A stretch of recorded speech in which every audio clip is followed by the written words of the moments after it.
Sir, आवाज को आप कम कर लें एक बार, अगर दो फोन से आप जुड़े हैं तो साउंड इको हो रहा है।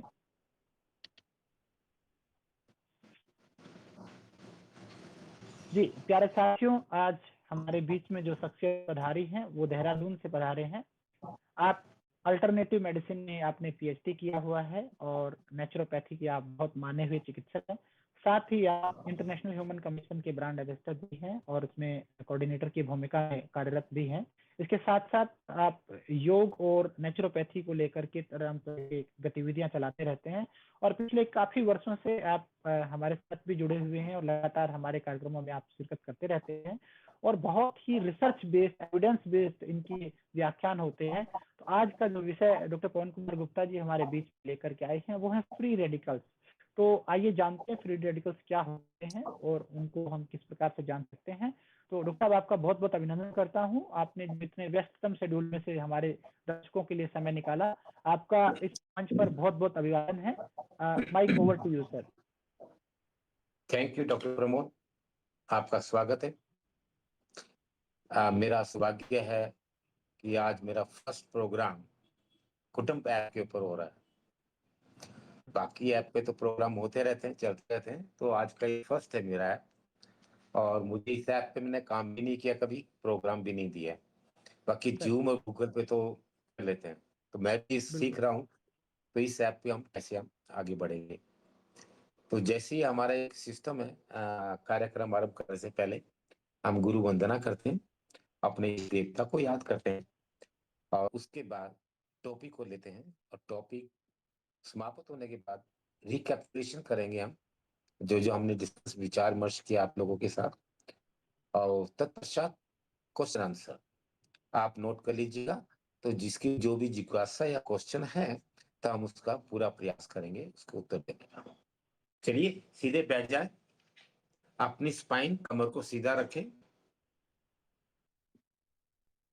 ध्यान अपने मध्य भ्रुकुटी ध्यान यहाँ पर स्थित करें और लंबे लंबे सांस लें। लंबे लंबे गहरे सांस लें।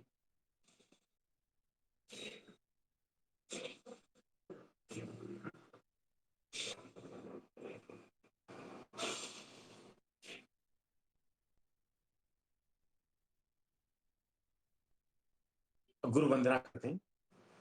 गुरु ब्रह्मा गुरु विष्णु गुरु देवो महेश्वर गुरु साक्षात् परम ब्रह्म तस्मै श्री गुरुवे नमः। ओम भूर्भुवः स्वाहा तत्सवितुर्वरेण्यं भर्गो देवस्य धीमहि धियो यो नाम प्रचोदयात्।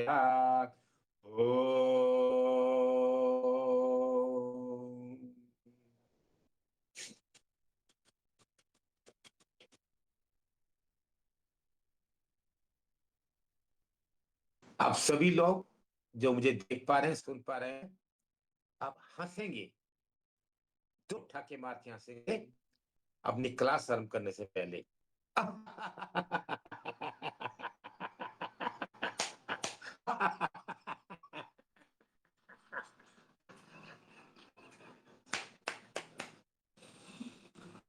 सभी लोग हंसे। अब आज का प्रोग्राम आरंभ करते हैं अपने टॉपिक है।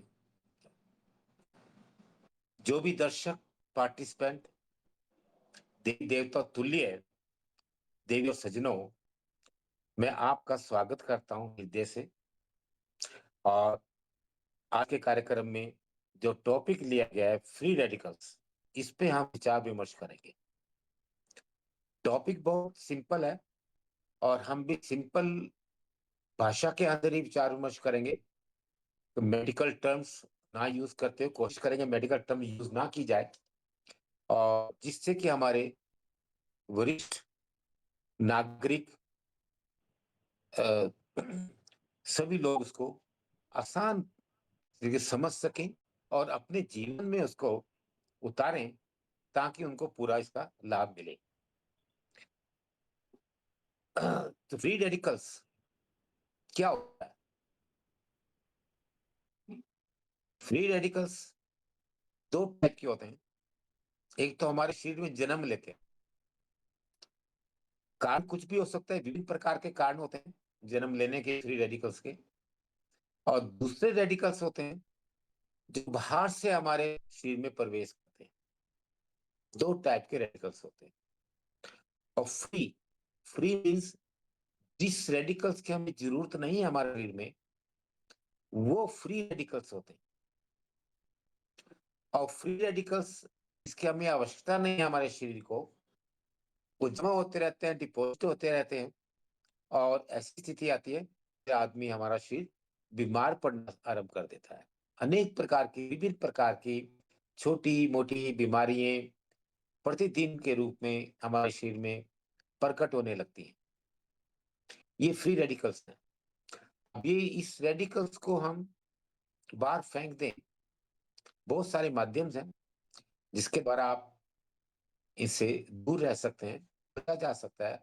और जो डिपॉजिट हो चुका है हमारे शरीर के अंदर, उसको हम बाहर निकाल सकते हैं। उसके अलग अलग तरीके भी बने जो हम उस पर विचार विमर्श करेंगे। जैसे कि अभी हमने कहा कि जो फ्री रेडिकल दो टाइप के होते हैं, जो हमारे शरीर में स्वयं जन्म लेते हैं। जो जन्म लेने वाले रेडिकल्स हैं, उसके विभिन्न प्रकार होते हैं कि ये कैसे जन्म लेते हैं, क्यों लेते हैं, why they take place in our body and how they develop in our body। जो हमारा खान पीन होता है, उसके द्वारा हमारे फ्री रेडिकल्स बॉडी में जन्म लेते हैं।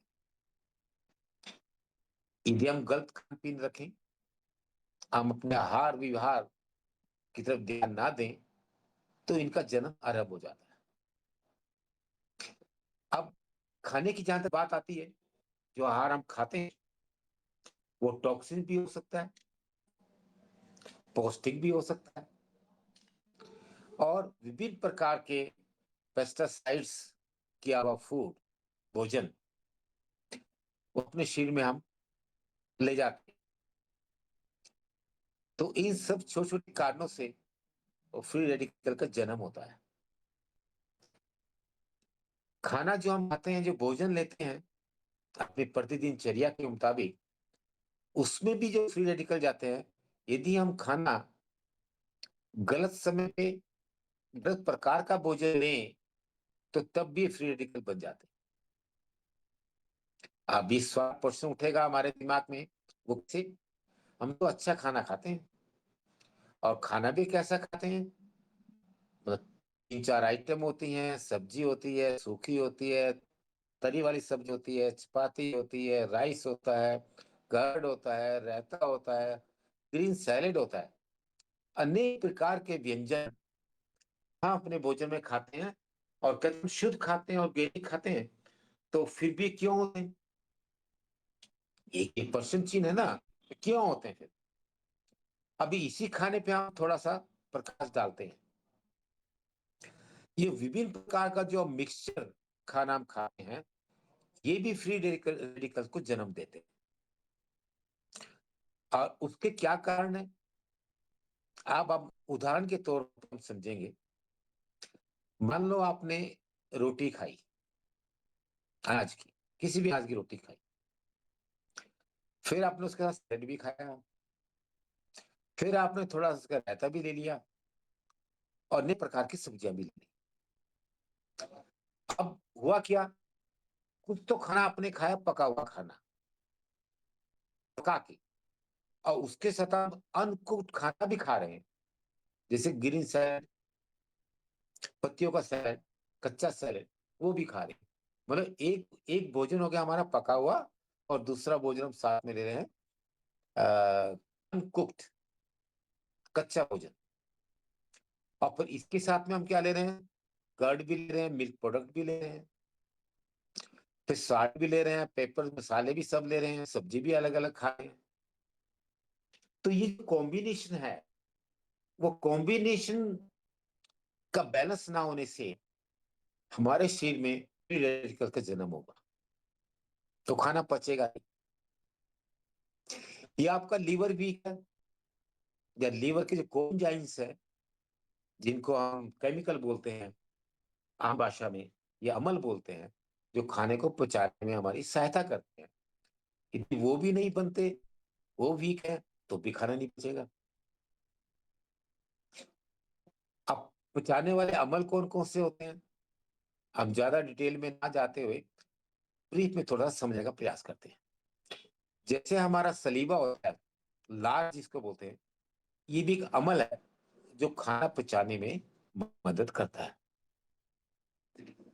तो जब ये हमारी हो जाए, खाना पचेगा नहीं, खाना नहीं पचेगा, तो क्या होगा, हमारे पेट में फॉर्मेशन स्टार्ट हो जाएगी गैस की, कब्ज हो जाएगी, कॉन्स्टिपेशन हो जाएगी। यदि वो भी क्लियर नहीं की, फिर और बीमारियां पेट संबंधित आरंभ हो जाएगी। तो ये सब क्या है, ये फ्री रेडिकल्स। क्यों, हमने खाना जो खाया, अच्छा खाना खाया, लेकिन जो खाने का कॉम्बिनेशन था, दोनों आपस में जो उनका तालमेल था, वो गड़बड़ था। कच्चा भी खाया, पक्का भी खाया, एनिमल फूड भी खाया उसके अंदर, जैसे कि मिल्क मिल्क प्रोडक्ट हो गए, कर्ड, दही वगैरह हो जाती है अभी। तो एक तो ये भी कारण है जो आपने समझा होगा। अब दूसरा कारण क्या है, इसी से संबंधित, कुछ खाने हमारे पेट में बहुत जल्दी पच जाते हैं और कुछ खाने बहुत समय लेते हैं पचने में, काफी समय ले लेते हैं। आप इसको दूसरे उदाहरण के हिसाब से आप समझने का प्रयास करते हैं।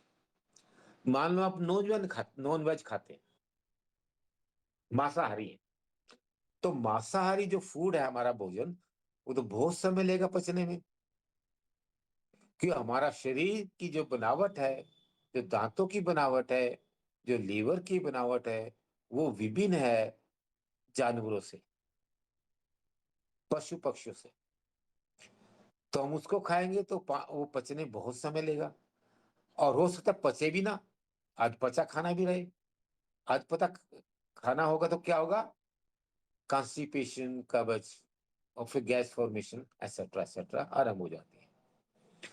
तो मेरा कहने का यहाँ एक मकसद है, हम मान लो हम अनाज की रोटी खाते हैं, वो समझ लो एग्जाम्पल से हम 2 घंटे लेती पचने, 2 घंटे आपने खाया, और हमारे पेट में, लीवर में एंजाइम्स निकलेंगे और पचना प्रक्रिया स्टार्ट हो जाएगी। जब 2 घंटे हमारी चपाती लेती है, अब उसकी जगह पे हम सलाद खाते, मान लो सलाद खाते हैं, वो जल्दी पच जाएगा। तो उसकी जो पाचन करने का समय है, वो बहुत कम चाहिए उसको। तो अनेक प्रकार के फूड को विभिन्न समय चाहिए उनको पचने के लिए। अब इसमें क्या किया जा सकता है, इसका एक ही है सिंपल, वो खाना आपको खाना है जो पहले जल्दी पच जाए, जो समय कम ले। एक तो ये इसका साधन है, और दूसरा, यदि आपको अपने आहार का पूरा ज्ञान है, तो वो खाने में आप इस्तेमाल ना करें जो समय ज्यादा लेता है पचने में, उस आहार को आप छोड़ दें। ये भी एक रास्ता है बचने का। और तीसरा, एक और हमारे फूड से, आहार से संबंधित है, जो भी विभिन्न प्रकार का भोजन आप लेते हैं, उसकी समय सारणी, समय, यदि आप समय के विपरीत कोई भी भोजन लेंगे, तो वो भोजन क्या करेगा, हमारे आम, वात, पित्त, कफ की प्रक्रिया को प्रभावित करेगा, और वो पचेगा नहीं, और वो फिर आपको शरीर में परेशानी पैदा शुरू हो जाएगी। हो सकता है जो मैंने बोला आपको समझ में ना आया हो सकता है, लेकिन हम इसको दूसरे तरीके से भी हम समझने का प्रयास करते हैं। मान लो किसी की कफ की प्रवृत्ति है, कफ बहुत ज्यादा बनता है। ये 3 बेसिक सिद्धांत है हमारे आयुर्वेद के, वात, पित्त एंड कफ, जो नाड़ी से पहचानते हैं। जो जिनकी कफ की प्रवृत्ति है, और वो कफ वाला खाना और कफ वाले समय में खाएंगे, तो उनकी हालत तो और कफ की बढ़ जाएगी। आप ऐसा करिए, जो मॉर्निंग में 6 से 10 बजे का समय होता है मॉर्निंग में। 6 से 10 बजे का जो समय होता है वो हमारा कफ प्रवृत्ति का होता है, कफ प्रवृत्ति का समय है। अब उस समय में हम कफ वाली आहार का प्रयोग करेंगे तो कफ की प्रवृत्ति बढ़ जाएगी, डिसबैलेंस हो जाएगी। क्लियर? तो तात्पर्य आप बोलेंगे 6 से 10 का क्या है ये, कोई ये मतलब समय सारणी एस्ट्रोलॉजी के हिसाब से है? नहीं, ऐसा नहीं है। ये जो समय सारणी है ये हमारा जो सूर्य निकलता है, सूर्य की जैसे जैसे ताप घटता बढ़ता है उसका एंगल चेंज होता है, तो उसी हिसाब से हमारे शरीर पे भी इसका प्रभाव पड़ता है। जब सूर्य सूर्य निकलेगा और 6 से 10 के बीच में आपने कफ वाला खाना खाया तो कफ को वो बढ़ाएगा। और ये थोड़ा टेक्निकल विषय है, आप इसको टेक्निकल वे में समझें तो आप इजीली इसको इससे बच पाएंगे। अदरवाइज अनजाने में आप इसको खाएंगे और वो फिर उसके दुष्परिणाम हमारे शरीर में आएंगे। तो हमने ये जो एग्जांपल दिया खाने का कॉम्बिनेशन, और पहले कौन सा खाना खाना चाहिए बाद में कौन सा खाना चाहिए वो भी ध्यान रखना है, और समय का भी ध्यान रखना है। ये 3 बड़े इंपॉर्टेंट फैक्टर्स हैं जिनको हमको हार के साथ लेके चलना है। जैसे मैंने बोला 6 से 10 का कफ की प्रवृत्ति का समय होता है। अब 10 से 2 बजे तक, यानी कि जब हमारे सूर्य देवता 12 बजे 90 डिग्री एंगल से 60 डिग्री एंगल में चले जाते हैं, तो उस समय हमारे शरीर में पित्त का प्रकोप बढ़ जाएगा। पित्त, वो पित्त का समय। अब उससे हम पित्त वाली को भोजन को हम सेवन करें तो क्या होगा, पित्त हमारा डिसबैलेंस होगा, फिर प्रॉब्लम्स आएगी पित्त वाली, पित्त से संबंधित। ठीक इसी प्रकार जैसे हमारा शाम को 2 बजे से 6 बजे तक सायंकाल का समय होता है, जिसको हमारे शास्त्रों के मुताबिक धूली भी बोलते हैं, धूली, गो धूली। उससे हमारी गौ माता जो चरने गई थी दिन में वापिस लौटती है, वो समय धूल उठती है, इसलिए उसको धूल वाली समय बोला जाता है। उस समय में वात का प्रकोप बढ़ जाता है। वात, तो संधि वात भी बोलते हैं, वायु, वायु का प्रकोप बढ़ जाता है। वो बढ़ेगा कब, शाम को आपका 2 से 6 बजे तक का। तो उस समय हमारे सूर्य देवता का जो एंगल होगा 90 डिग्री पे हो जाता है। हम इसको एक बड़े ब्रॉडली वे में चले, सुबह निकलता है 30 डिग्री पे, 60 डिग्री पे, और फिर 90 डिग्री पे। त्रिकाल, जिसको त्रिसंध्या से भी हम जोड़ के देख सकते हैं, और इसको जोड़ा गया है। जो त्रिकाल संध्या होती है उसमें भी हम त्रिकाल यही फॉलो करते हैं। जब सूर्य की डिग्री 30 डिग्री होती है, 60 डिग्री होती है, और थर्ड 90 डिग्री होती है। अब देखिए कितना इंपॉर्टेंट है हमारा शरीर कैसे जुड़ा हुआ प्रकृति के साथ, सूर्य की गति के साथ जुड़ा हुआ है। जो 3 या विभिन्न प्रकार के समय है, तो इसके विपरीत आप खाना खाएंगे तो आपको समस्याएं पैदा होगी। अब सायकाल जो संधि का काल है, इसमें वायु का प्रकोप बढ़ जाता है 2 बजे 6 बजे तक। अब वायु वाली आइटम उसमें आप प्रयोग करें तो वायु का डिसबैलेंस हो जाएगा।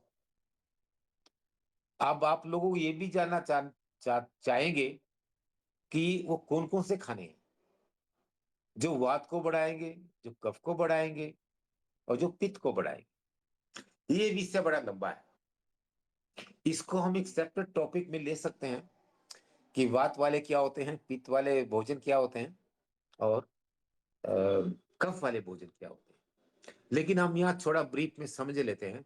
शाम को मान लो आपने उड़द की काली दाल खाई। उड़द की काली दाल तो सब लोग जानते हैं ना, उड़द की काली दाल। तो उड़द की काली दाल क्या है, वो पचती नहीं है, हैवी होती है, और वो वायु का प्रकोप बढ़ाएगी क्योंकि आपने संध्या काल में उसको खाया है। तो इसलिए मना करते हैं संध्या काल में नहीं खाना चाहिए। या आपने दही खाई है, दही को भी मना करते हैं, भाई संध्या काल में दही मत खाइए, लस्सी मत पीजिए, वायु का प्रकोप बढ़ जाएगा। या हरहर की दाल, वो वायु को बढ़ाती है, या वो भी आपने शाम को खाई, जिसको पीली दाल भी बोलते हैं। आजकल बड़ा चलन है उसका, किसी भी होटल रेस्टोरेंट में जाइए तो पीली दाल ही ज्यादा चलती है, वो हमारी सेहत के लिए अच्छी नहीं होती। तो शाम के समय में खाएंगे तो वो और नुकसान करेगी और वायु का प्रकोप बढ़ाएगी हमारे शरीर में। तो इस तरीके से हम आहार को हमको समझना पड़ेगा, समय के मुताबिक खाना। तो यदि हम समझ लेते हैं जो हमारे भोजन से पैदा होने वाले फ्री रेडिकल्स हैं, हम उससे बच सकते हैं। ये एक पार्ट है फ्री रेडिकल्स का। जब ये भोजन से बचेंगे तो फ्री रेडिकल्स हमारी बॉडी में जन्म नहीं लेंगे। ये हो गया जो इनबॉर्न फ्री रेडिकल्स डेवलप होते हैं हमारे शरीर। और दूसरे जो रेडिकल्स होते हैं वो कौन से हैं उसको भी जान लेते हैं। जो इंपोर्ट होके आते हैं, जिनको हम फॉरेन मैटर्स बोलते हैं इंग्लिश में, जो बाहर से आते हैं, वातावरण से बाहर से हमारे शरीर में प्रवेश करते हैं फ्री रेडिकल्स, वो भी हमको परेशान करते हैं, वो भी परेशानियां पैदा करते हैं।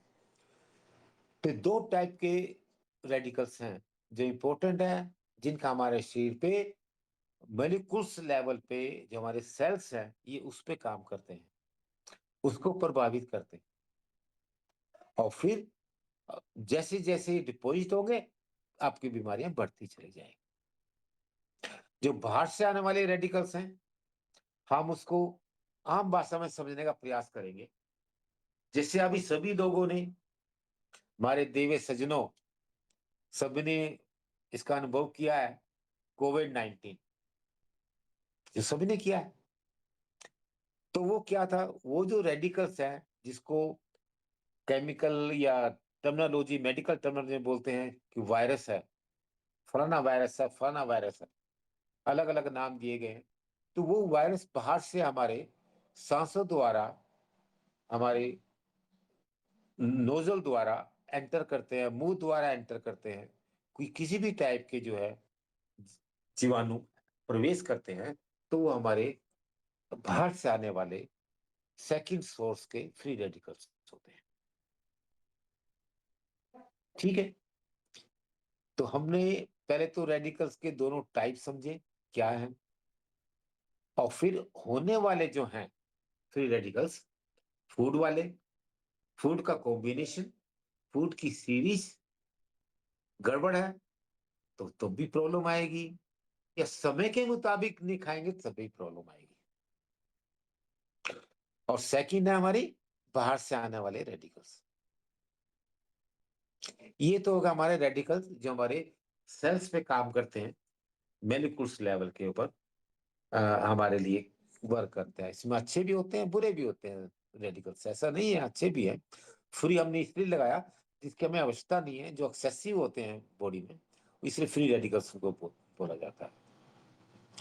अब खाने में जैसे हमने बोला कि वो भी एक डिफरेंट विषय है कि पहले कौन सा खाना खाएं, सेकंड कौन सा खाएं। आप किसी पार्टी वार्टी में जाते हैं, शादी में जाते हैं, तो हम थोड़ा सा उस पर चर्चा कर लेते हैं 1 मिनट के लिए। तो आप क्या करते हैं, वो आपको विभिन्न प्रकार के भोजन व्यंजन मिलेंगे।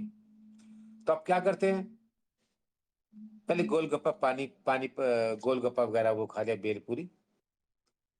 फिर उसके बाद आपने देखा, हाँ भाई यहाँ तो ये कुछ कॉकटेल भी मिल रहा है, जूसेस मिल रहे हैं, वो भी ले लिया। फिर ये फ्रूट भी थोड़ा सा खा लेते हैं। फिर उसके बाद गए, अरे यहाँ साउथ इंडियन भी बन रहा है, हाँ वो भी है, थोड़ा ये भी टेस्ट कर लेते हैं। फिर हैदराबादी दाल भी खा लेते हैं, इसको भी टेस्ट करके देखते हैं। तो कहने का तात्पर्य ये, ऐसा करते करते आप वहां पे इतने सारा खाना विभिन्न प्रकार का एक समय में खड़े होके खाना शुरू आरंभ कर देते हैं। आपको वहां ये मालूम नहीं कि कौन सा खाना ये हम खा रहे हैं, इसकी सीरीज क्या है होनी चाहिए, उसके विपरीत खा रहे हैं। और दूसरा कि समय के मुताबिक भी हम ध्यान नहीं देते, क्यों हमें ज्ञान नहीं होता। अज्ञानता के कारण हम जो है वो गलत समय में गलत खाना खा लेते हैं। तो फिर कहते हैं यार मैंने शादी का खाना खाया था, मेरा पेट गड़बड़ हो गया, लूज मोशन लगे, अगले दिन सर दर्द हो गया, गैस बनने लगी, ये सब आम शिकायत है।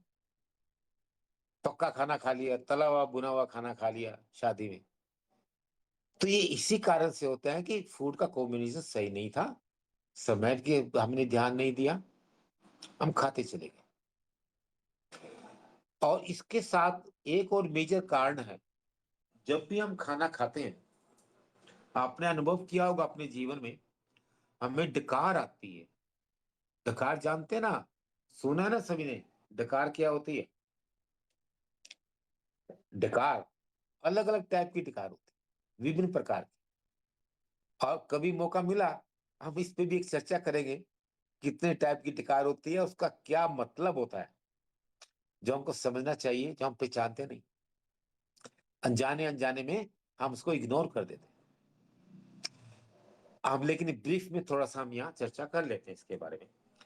अब कुछ लोग कहते हैं मुझे खट्टी खट्टी डकार आ रही है, खाना नीचे नहीं जा रहा, है ना, आम बात है ये। तो वो डकार आपको इंडिकेशन दे रही है, भैया तू मत खा, तूने गलत खाना मेरे पेट डाल दिया है, पेट में चला गया है, मुझे परेशानी है, पेट बोल रहा है। डकार की फॉर्म में अपनी लैंग्वेज में वो समझाने का प्रयास करता है, खट्टी डकारें आना। फिर एक डकार आती है जब पूरा पेट आपका भर जाता है, फिर डकार लेते हैं। तो फिर क्या बोलते हैं, हाँ अब मेरी तृप्ति हो गई, मेरा भोजन पूरा हो गया, पेट भर गया। लेकिन उस समय में हम बुद्धिजीव क्या कर लेते हैं, खाना बड़ा स्वादिष्ट है भाई, पार्टी में शादी में, फिर थोड़ा और खा लेते हैं। जब और खाना खाएंगे तो वो डकार बंद हो जाएगी, कि उसने अपना ड्यूटी पूरी कर दी, आपको बता दिया भाई मुझे और नहीं चाहिए, जो मेरे को जितना चाहिए था मेरे को मिल गया है, अब और मत खाएं। अब जब और आप खाना खाएंगे तो फिर क्या होगा, उल्टी, वोमिटिंग, खट्टी डकार आना, ऊपर की तरफ खाना भागेगा, वो एक अलग इंडिकेशन देगा। ठीक है। और एक डकार क्या होती है, जब आपको भूख लगती है, जिसको आम भाषा में बोलते हैं पेट में चूहे कूद रहे हैं। चूहे थोड़ा कूदते हैं पेट में, ये कहावत है। तो इसका तात्पर्य क्या है, पेट में चूहे कूद रहे हैं, कि आपको बहुत ज्यादा भूख लगी है। वो भी एक डकार का रूप है, जो आपको इंडिकेशन दे रहा है, भाई मुझे खाना दे दो, जो पेट आपका मांग रहा है मुझे दे दो, कुछ भोजन दे दो। तो ये इंडिकेशन को यदि हम समझ लें तो हम सब समस्याओं से बच सकते हैं। लेकिन हम अज्ञानता के कारण इसको समझ नहीं पाते, इसकी भाषा को, और खाते रहते खाते रहते। जब आपका पेट पूरा भर गया, डकार पूरी आ गई, तो फिर भी खाना खाया तो क्या होगा, क्या होगा? अब आपका जो मान लो इतना सा पेट है, आप भी जब पूरा भर गया है तो पचेगा कैसे? पेट में जो मंथन होता खाना पचने का, वो कैसे, स्पेस तो है नहीं, वो तो पूरा भर दिया आपने, नहीं पचेगा ना। तो इसलिए एक मूल सिद्धांत है हमारा खाने के साथ, कि अपने पेट को चार भागों में बांट लीजिए। चार भागों में से एक भाग हवा पानी के लिए खाली रखिए, तीन भाग खा लीजिए, और एक पोर्शन खाली रखिए हवा पानी के लिए। ये आम भाषा में बोला जाता है। उसका मकसद ही यही है, उसका मतलब ही यही है, जो हम पूरा खाना ना खा के थोड़ा स्पेस रख लेते हैं, तो उस स्पेस में जो पेट में भोजन गया है, उसका मंथन होता है, क्रियाएं होती हैं, मंथन करके ही फिर पचता है। वो स्पेस इसलिए जरूरी होता है। तो इसलिए बोलते हैं पेट भर मत खाओ। आप चार रोटी की भूख है तो तीन ही खाइए, आप एक का स्पेस छोड़ दीजिए आप। एक इंडिकेशन है ये। तो ये इंडिकेशंस हमको समझ में आ जाएं तो हमें कोई भी बीमारी नहीं आएगी, और ना कोई हमें किसी दवा दवा दारू मेडिसिन पे निर्भर होना पड़ेगा। तो ये अलग अलग जो रेडिकल्स हमारे पेट में आते हैं, जमा होते रहते हैं हमारे शरीर के अंदर। अब ये तो हमने समझा रेडिकल्स क्या होते हैं, कैसे होते हैं, कैसे जन्म लेते हैं। अब जन्म लेने के बाद मान लो आपने फिर भी इसको इग्नोर कर दिया, कोई ध्यान नहीं दिया, ये जमा होते रहेंगे, जमा होते रहेंगे। स्टार्टिंग में क्या होगा, माइनर प्रॉब्लम्स आएंगी, फिर माइनर सर्दी जुकाम साइनस, नींद नहीं आना, अनकंफर्टेबल रहना, ये सब। और फिर भी आपने ध्यान नहीं दिया कि अंदर फ्री रेडिकल्स हैं, फिर क्या होगा, ये डिपॉजिट होते होते फिर यही छोटी छोटी बीमारियां आपके क्रोनिक डिजीज का रूप ले लेती है, धारण कर लेती है, कि आपने बाहर तो निकाला नहीं, और डिपॉजिट होते गए होते गए होते गए, तो एक स्टेज आएगी तो ये आपका क्रोनिक डिजीज का रूप धारण हो जाएगा, और फिर आप दौड़ेंगे हॉस्पिटल, डॉक्टर, ये वो सब ट्रीटमेंट और इलाज कराने के लिए। तो ये जो हमने बोला फ्री रेडिकल्स, यही बीमारी है। हम इसको समय समय पर बाहर निकाल दें, समय समय पर, तो हम इससे बच सकते हैं। अब हमको ये भी समझना है, चलो आ तो गए, चाहे वो इंटरनल आए, फूड से आए या बाहर से आए, अब इसको निकालने का कैसे किया जाए, उसका भी थोड़ा ज्ञान होना चाहिए, पता होना चाहिए, ताकि इजिली हम निकाल पाए। आपने हमारे सनातन धर्म में सुना है कि हम पूर्णमासी का उपवास करते हैं, एकादशी का करते हैं, कोई संडे का रखता है, कोई बृहस्पति का रखता है, विभिन्न प्रकार के इसमें बनाया गया है कि ये आप उपवास रखें। ये जो उपवास रखने की प्रक्रिया है, यही हमारी मदद करती है फ्री रेडिकल्स को बाहर निकलने में। कुछ लोग वीकली रखते हैं, कुछ लोग फोर्टनाइटली रखते हैं उपवास, और कुछ लोग इंटरमीडिएट फास्ट भी करते हैं। ये भी फास्ट का, उपवास का एक रूप है। इंटरमीडिएट फास्ट उपवास क्या होता है, आपने पूरा खाना खा लिया लेकिन सीधा 10-12 घंटे का ब्रेक दे दिया, एक लंबा ब्रेक दे दिया, वो इंटरमीडिएट फास्ट हो जाता है। तो कहने का मतलब है 3 खाना ना खा के 2 खाने छोड़ देते हैं, अब लंबा उसमें ड्यूरेशन बना देते हैं, तो इंटरमीडिएट फास्ट होता है। ये भी हेल्प करता है फ्री रेडिकल्स को रिमूव करने में। अब और भी इसके साधन है जिसको हम रिमूव कर सकते हैं फ्री रेडिकल्स। पंचक्रिया, आप पंचक्रिया कराएं, रेडिकल सारे बाहर आ जाएंगे। आप अनीमा लें, आज की डेट में मैं देखता हूं कोई अनीमा नहीं लेता, और जिसको बोलते हैं कहते गंदा है, ये क्या है, और इसी वजह से लोग परेशान हैं पेट की बीमारियों से, अपनी कब्ज, गैस्ट्रिक प्रॉब्लम से। यदि आप हर हफ्ते में अनीमा कर लें तो हम पेट की बीमारियों से निजात पा सकते हैं। हाँ, हमारे एक सज्जन ने पूछा है, मिस्टर विवेक भार्गवा जी ने, अनीमा क्या होता है। अनीमा आयुर्वेद में एक बहुत बड़ा सब्जेक्ट है, तो इसको हम सेपरेट टॉपिक में लेंगे, लेकिन फिलहाल आपके बता देता हूं क्या होता है। अनीमा हमारे आनस द्वारा, मलगुदा द्वारा किसी लिक्विड का औषधि के साथ डाल के और उसको बाहर फेंकता है, अंदर डालना है, इंसर्ट करना है, फिर बाहर निकाल देना है, वो अनीमा होता है। आप किसी हेल्थ सेंटर में जाके ले सकते हैं और घर में भी ले सकते हैं, बहुत आसान है, कोई रिस्क नहीं है, और बड़ा सस्ता है, बहुत सस्ती प्रक्रिया है। मार्केट से मिल जाता है जार, इसमें ट्यूब लगी होती है, थोड़ा सा ऑयल लगाए, अपने अनस में डालें और अनीमा ले लें। अनीमा के अलग अलग प्रकार हैं, नीम के पानी से लेना है, गाय का घी का लेना है, या अपने ब्राह्मी का लेना है, या अश्वगंधा का लेना है, जितनी हमारी औषधियां हैं आप उनके अनीमे ले सकते हैं। उनका पानी तैयार करना पड़ता है, वो जार में पानी डाल के अपनी आनस में एक ट्यूब द्वारा लेते हैं और फिर वो पानी बाहर निकल जाता है। अब उसकी एक मात्रा होती है पानी लेने की, पहले कितना लेना फिर दूसरा कितना लेना, मतलब बड़ा लंबा विषय है, तो इस समय के मुताबिक हम उसको पूरा नहीं कर पाएंगे। हाँ, लेकिन हमने ब्रीफ में थोड़ा सा आपको संकेत दिया है कि अनीमा आनस द्वारा लिया जाता है, अब विभिन्न प्रकार के अनीमा लेते हैं पानी द्वारा।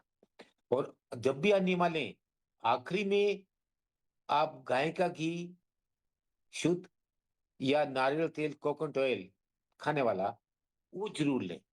क्यों, अनीमा से क्या होता है कि हमारी आनस के अंदर ड्राइनेस आ जाती है, तो इसलिए अंत में हमेशा एक दूष लेना चाहिए आपको गाय के घी का या कोकोनट ऑयल का, ताकि लुब्रिकेशन हो जाए। जो खाली हुआ है आपका ब्लैडर, तो उसमें लुब्रिकेशन होना बहुत जरूरी होता है, उसमें नमी होनी चाहिए, मॉइस्चराइज चाहिए। ये अनीमिया की प्रक्रिया है। आप ये 15 दिन में भी ले सकते हैं, वीकली भी ले सकते हैं। यदि आप ज्यादा बीमार हैं, कोई बीमारी है, तो जल्दी लेना पड़ेगा। यदि आप स्वस्थ हैं, नॉर्मल रूटीन में आप हफ्ते में एक बार या 2 हफ्ते में एक बार या मंथली आप ले सकते हैं, खुद भी या बाहर जाके भी ले सकते हैं। ये अनीमा की प्रक्रिया होती है। तो हम अनीमा लेने से भी अपने फ्री रेडिकल्स को निकाल देते हैं, और उपवास द्वारा भी हम अपने फ्री रेडिकल्स को बाहर निकाल देते हैं, और पंचकर्मा द्वारा भी आप इसको बाहर निकाल सकते हैं। और एक और तरीका है योग प्राणायाम, योग की क्रियाएं, अब वो करें, उससे भी फ्री रेडिकल हमारे बॉडी में नहीं रह पाएंगे, सब बाहर आ जाए। तो इसके द्वारा भी मिस्टर मलकित कौर ने कुछ लिखा है, गुरुजी, एक टेबलेट आते पेट साफ के लिए क्या वो ले सकते हैं? नहीं, मलकित कौर जी, कभी भी कोई पेट वाली दवाएं सफाई के लिए मत लीजिए। ये क्वेश्चन आंसर मैं बाद में लूंगा, आप नोट कर लीजिए। मैं लूंगा नोट कर, मैंने भी नोट कर लिया है, हम इस पे चर्चा करेंगे लास्ट में। तो हम बात करते हैं अनीमा की। अनीमा आप घर पे भी ले सकते हो, सॉरी, फ्री रेडिकल्स निकालने की, तो योग और योगिक प्रक्रिया द्वारा भी आप फ्री रेडिकल्स निकाल सकते हैं। तो 3-4 ये सोर्सेज है हमारे पास, जो नेचुरल वे में हम इसको फ्री रेडिकल्स अपनी बॉडी को बना सकते हैं। तो ये सब तरीके हो गए। अब हम इसको दोबारा से रिकैप करेंगे। टाइप ऑफ रेडिकल्स 2 टाइप के, एक इंटरनल जन्म लेते हैं, एक बाहर से आते हैं फॉरन। दूसरा फूड द्वारा, different types of food, combination of food, और कॉम्बिनेशन ऑफ समय सारणी, समय के मुताबिक फूड लेना, तो वो भी जरूरी है। और फिर ये अब समय के मुताबिक, और बाहर चीज जो आते हैं वो अलग है फ्री रेडिकल्स। फिर डकार, डकार कैसी आती है, थोड़ी हमने ब्रीफ में चर्चा की, तो उस पर भी हमें ध्यान देना है। अब रेडिकल्स आ गए, तो रेडिकल आने के बाद क्या होगा, यदि आपने नहीं फ्री किए तो ये स्मॉल स्मॉल प्रॉब्लम्स आएंगी स्टार्टिंग में, और बाद में जब कॉम्युलेट हो जाएंगे तो क्रोनिक डिजीज में वो अपना रूप ले लेंगे। निकालना कैसे है, अनीमा, पंचकर्मा, योग, उपवास रखना, ये सब हमारे साधन है हमारी बॉडी को फ्री रेडिकल्स निकालने का। तो ये आज हमारा जो टॉपिक था, सब्जेक्ट, वो यही था कि फ्री रेडिकल्स क्या हैं, कैसे ये जन्म लेते हैं, और कैसे हमें इससे बचना है। बहुत बहुत आप धन्यवाद डॉक्टर पवन कुमार गुप्ता जी। आपने बहुत ही शानदार तरीके से और बहुत ही सरल शब्दों में इतने महत्वपूर्ण विषय को दर्शकों के सामने रखा। प्यारे साथियों, जैसा कि परंपरा है क्वेश्चन आंसर का, जो साथी डॉक्टर साहब से कुछ पूछना चाहते हैं वो चीट के लिए रिक्वेस्ट कर सकते हैं, ताकि डॉक्टर साहब उसी के अनुरूप आपको जवाब दे सकें। बल्कि